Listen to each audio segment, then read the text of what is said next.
Hello and welcome back to another episode of Non-League News, the series where I bring you the biggest stories from around non-league football and I tell you all about them. So make sure you leave a like on the video. We've been able to smash 40 likes on the previous two, so if you could hit that again, it would be much appreciated. Make sure you hit that like button, subscribe if you're new. We're on the road to 4K, and yeah, let's get straight into the news. So, certainly the biggest news story from the last week comes from controversial club Billericay Town. Of course, owned by Glenn Tamplin, an owner who's known to buy the league. In the 7th tier of English football, they supposedly had £30,000 a week, which is more than quite a few clubs in the National League. But they've come up to the National League South this season, and their coach, Harry Wheeler, who was on a long unbeaten run, I think it was about 30 games, won them the 7th tier after some crazy situation where Glenn Tamplin appointed himself, then reappointed himself to the end of the season, and then had Harry Wheeler as an assistant coach. Really weird. Harry Wheeler has got sacked. He won his first 5 games. They then lost 2-0 to Chippenham Town. And 5 minutes after the game, reportedly, I think from Essex Live or something, Harry Wheeler was sent a text, we think it's Glenn Tamplin, that he was sacked. Which is absolutely mental. The fact he was sacked by text, the fact it was 5 minutes after the game, and the fact Billericay have mentioned none of it on any of their social media at all. And then after they won 3-2 on Monday against St Albans, which is a good win for them. They never said anything about Harry Wheeler. They just said that the assistant coach was doing the interview. So it's a really weird situation. Has he even got sacked? It's absolutely mental. Is he going to get reappointed again? Glenn Tamplin it's just mental. It's absolutely ridiculous. We know what Glenn Tamplin is like. We had this crazy situation in March where if they lost in the FA Trophy, he'd sack himself. He did sack himself and then reappointed himself. And yeah, it's just absolutely shocking. I did say in my National League South prediction that Billericay would finish 10th. Not because Billericay players aren't good enough. It's just that Glenn Tamplin gets himself involved in these situations, and he invests a lot of money, and he's obviously done so well for Billericay, get him up the leagues, but the way he gets involved in the football side is just not helpful at all. So what he should do is just drag himself away from it, become an owner, appoint someone that knows a lot about football, and there is a lot out there, a director of football or something, to do what the job he's doing right now, take himself out of the coaching role, because I don't think it's helpful. Maybe do a bit of motivational speech, sing your song, but just stop. Just what are you doing, mate? Bit of a crazy story to start off. On to the next one. So we've had 2 sackings this week. I had my non-league news come out on Monday and actually missed one of the sackings from last week. York City have sacked their manager. And this York City, only 5 games into the season and 15 days into the season, Martin Gray was sacked. He did get them 11th last year. They were sitting 7th when he was sacked. They did lose to Cursion, and I think that was the turning point.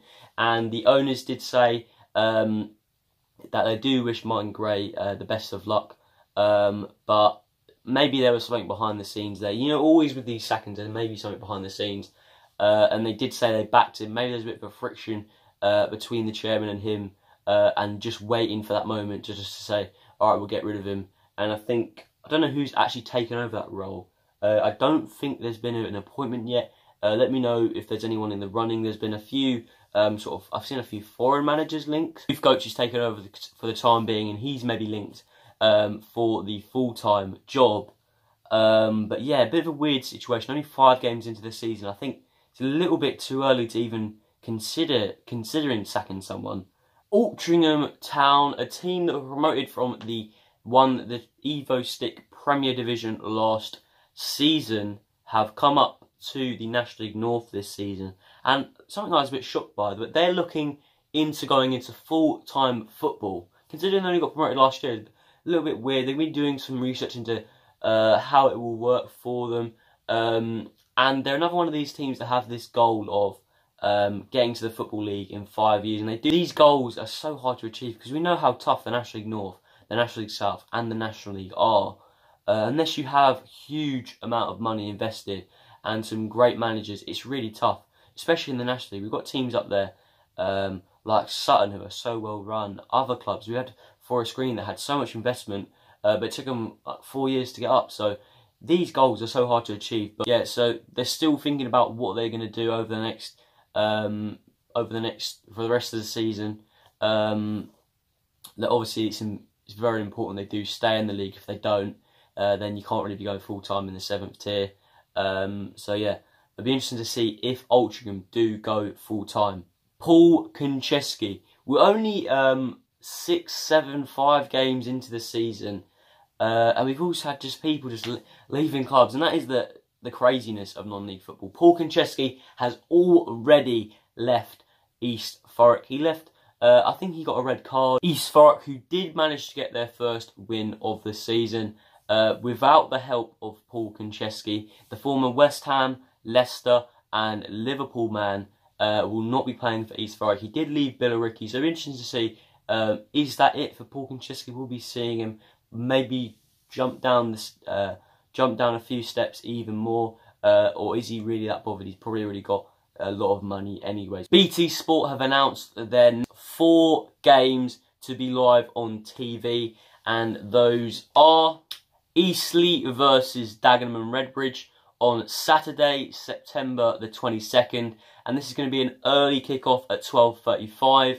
The next one is Saturday, October 13th, which is 5:15, so that's a late kickoff, not an early one. Braintree versus Solihull Moors, which is Saturday, November 17th, 12:30, so that's an early one. And then Hartlepool versus Barnet, which is actually going to be on a Sunday. It's going to be on a Sunday at 3 o'clock, so it's going to be a Sunday game, which will be interesting to see on a Sunday as well. So that means that 20 of the teams in the National League are going to be on TV, and it is a good job from BT Sport, who are actually giving all the teams in National League a chance to be on TV. So I think everyone in National League will be on it twice, I think, anyway. So it's good to see BT Sport. Last season, there was a few complaints that some teams weren't on it, and teams getting on TV, sharing it around, sharing the money around, is obviously really nice. And BT Sport to share the promotion to non-league football for each club is really nice to see. So good job, BT Sport, good job. Comes from Birmingham, from Solihull Moors. Darryl Eves, who's former chairman at Oxford, is investing some money into Solihull Moors, and so is Calvin Barnett. So this is really good for Solihull Moors. They're currently 7th in the league, and a bit more investment.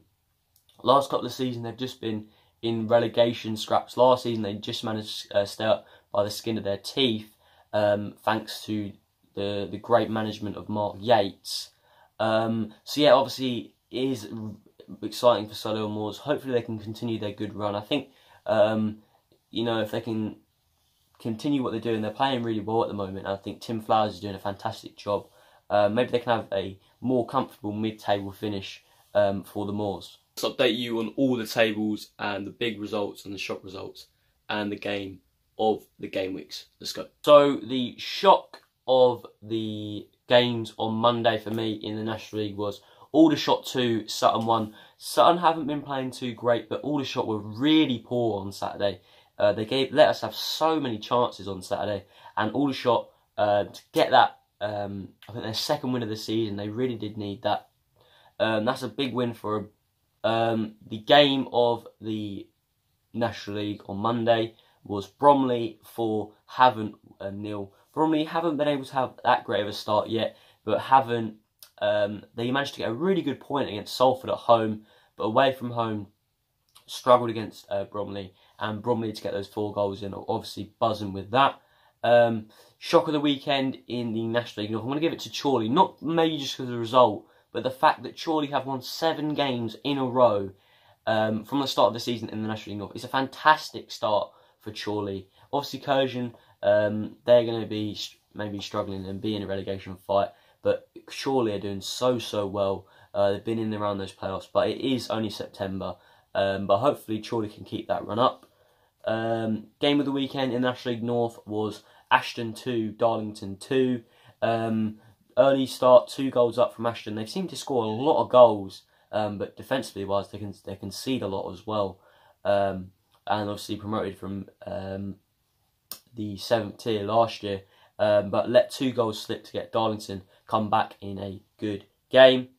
The shock of the weekend, and this is, I didn't even know about this result. This is shock of the game week. Concord 0, Welling 5. Welling have been able to score goals really well, but Concord, second in the league, got absolutely battered at home. This wasn't at Welling, 5-0 Welling. And I actually spoke to a Concord fan, and he said, "Don't get carried away." And certainly this result maybe suggests Concord have got carried away. They've 5-0 at home to Welling, but they need to bounce back from that. Game of the National League South is certainly Hemel Hempstead 3, Chelmsford 5. Great result for Chelmsford, and what a game! There's so many goals in the National League South this week. Load of goals and a load of. It was certainly the most interesting league out of the 3, and a pretty crazy game. Early goal from Wright. 13 minutes, Jordan Parks, who used to play for FC, scored. Then Hemel Hempstead go 2-1 up. Then it goes 3-2. Then it goes 3-3. And then Chelmsford get 2 late goals to make it 5-3. So what a crazy game that was at Hemel Hempstead. If we then go into the tables, if we look at the National League, we've got Halifax currently topping it. They're doing fantastically well. Very surprised by that.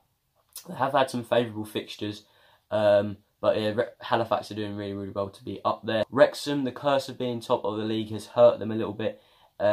Maybe got carried away. They lost to Solihull Moors, who of course in 7th, and drew late on against Bromley. Harrogate are doing fantastically well in 4th, and so are Fylde, who played each other late. Norwich continued their unbeaten run, and so do Harrogate and Fylde after their draw. Ebbsfleet, after 3 wins in a row, are back in the playoffs. Hartlepool again, 3 wins in a row, much up the league. Salford starting to get up higher up the league.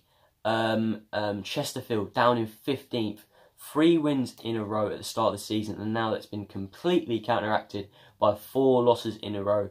And if you look at the bottom of the table, Aldershot and Barnet get out of their relegation zone with 2.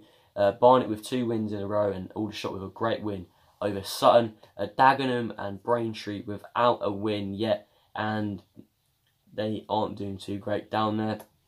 If we look at the National League South, we've got Woking currently topping it. 6 wins from their 7, doing really well. Billericay, of course, in 2nd. Does make you think, why was Wheeler sacked? Chelmsford doing pretty decent. Dartford, favourites for the title, aren't doing too great. 3 losses from their 7, not too great from them. We look further down a little bit. We've got Dulwich Hamlet promoted, not doing too great. They'll be hoping to improve. East Thurrock got their first win of the season. Truro, a team we talked about after their stadium talks, are struggling down in 21st, and so Western-super-Mare. If we then look at the National League North, we've got Chorley, 21 points, 5 points clear at the top of the National League North. If you look at the National League North, we don't really have really your big teams up there. We've got Chorley, who were in the playoffs, I think, last season. Leamington are doing really well. So are Alfrington with the new manager. Hereford are struggling a little bit. Certainly Chester down in 19th with Southport with 5 losses to Southport, doing awful. Southport. Chester, of course, lost that 7-1 and lost again on Monday. They're also having some problems with the stadium and stuff, so they're not doing too great. We've just got Nuneaton and FC United Manchester aren't doing too great at the moment. So yeah, those are the National League North, National League South and National League tables, and the shock and great games of the weekend. So if you did enjoy the video, let's try and smash 40 likes on it again. We've been smashing likes on non-league news the first 2 episodes. We could hit 40 likes again. It'll be much appreciated. Subscribe if you're new. We're on the road to 4K. We're growing an army. It's growing really fast. It's going really well. So please subscribe. And yeah, and I'll see you all later. See you later.